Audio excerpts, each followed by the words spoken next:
আজকের এই ভিডিওটা খুবই গুরুত্বপূর্ণ একটা ভিডিও।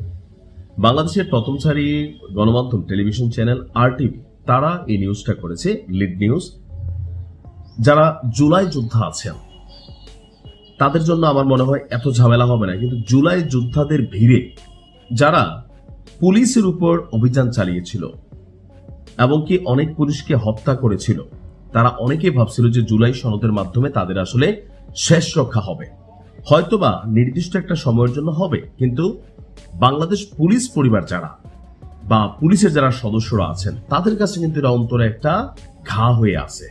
সো এই জায়গাটা থেকে তারাও একটা বিচার চায়। এখন প্রশ্ন হচ্ছে, বিচার কি হবে নাকি হবে না? 5ই আগস্টের আগে এবং পরে পুলিশ সহ সকল হত্যার বিচার হবে, এই ঘোষণা কে দিলেন? এই ঘোষণা দিলেন আমাদের মহামান্য যিনি IGP সাহেব আছেন তিনি বলছেন যে আইন অনুযায়ী 5ই আগস্টের আগে পরে পুলিশ সদস্য হত্যা সহ যাদেরকে হত্যা করা হয়েছে প্রতিটি হত্যাকাণ্ডের আপনার আইন অনুযায়ী ব্যবস্থা নেওয়া হবে। 27শে মার্চ বিকেল 5:15টায় রাজশাহী মেট্রোপলিটন পুলিশের সদর দপ্তরে সংবাদকর্মীদের সঙ্গে প্রশ্নোত্তরকালে তিনি এই মন্তব্য করেছেন। তিনি বলছেন যে শুধু প্রত্যেকটা মৃত্যুরই ব্যবস্থা নেওয়া হবে। তিনি বলেন, কথায় কথায় তরুণরা রাস্তায় নেমে অবরোধ করে এটি ঠিক নয়, এটি সবারই ক্ষতি। দেশের আইন শৃঙ্খলা পরিস্থিতি স্বাভাবিক রাখা, ন্যায় বিচার সুশাসন নিশ্চিত করাই পুলিশের প্রধান লক্ষ্য।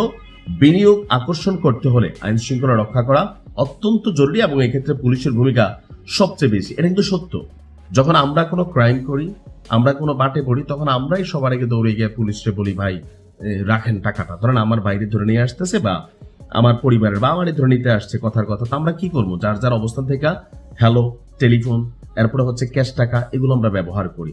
বাংলাদেশে এই মুহূর্তে বিনিয়োগ থুবড়ে পড়েছে, মুখ থুবড়ে পড়েছে। বিদেশিরা আপনার বিনিয়োগ করতে খুব বেশি আগ্রহী না, কারণ দেশে যে মব কালচারটা তৈরি হয়েছিল, এটা তো অনেকেই ভয় পাইছে যে বিলিয়নস অফ ডলার তারা এখানে ইনভেস্ট করবে আর একটা মব তুলে দিয়ে যায়, একটা প্রতিষ্ঠান ভাঙিয়া ফেলবে। তো এখানে তো আসলে রাষ্ট্রকে সুরক্ষা দিতে পারছে। তো এই ক্ষেত্রে কার ভূমিকা সবচেয়ে বেশি? পুলিশ। সাময়িক সময় হয়তো ইউনূস সরকার একটা অরাজনৈতিক সরকার ছিল, ওই সময় সেনাবাহিনী মাঠে ম্যাজিস্ট্রেসি পাওয়ার নিয়ে ছিল, বা মানুষ তখন সেনাবাহিনী ছাড়া পুলিশকে খুব বেশি ভয় পেত না, পুলিশের নৈতিক মনোবলেও অনেক ধাক্কা লেগেছিল। তো সবকিছু মিলিয়ে পুলিশের যে ভূমিকা, এটা খুবই গুরুত্বপূর্ণ। এখন আমাদের IGP সাহেবের এই বক্তব্যকে নিয়ে সোশ্যাল মিডিয়াতে শুরু হয়ে গেছে টানাপোড়েন। এখন তিনি কি সঠিক বলছেন না ভুল বলছেন, প্রশ্ন হচ্ছে এটা। এখন যারা পুলিশ সদস্য তারাও তো মানুষ।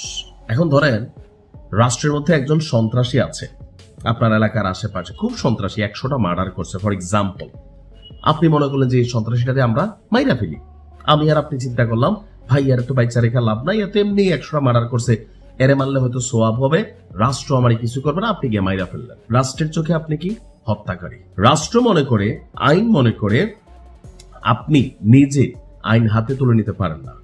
একজন পুলিশ অফিসার মারতে পারে, তাও কিন্তু জবাবদিহিতা হয় যখন এটা নিয়ে ইনভেস্টিগেশন হয়ে যায়।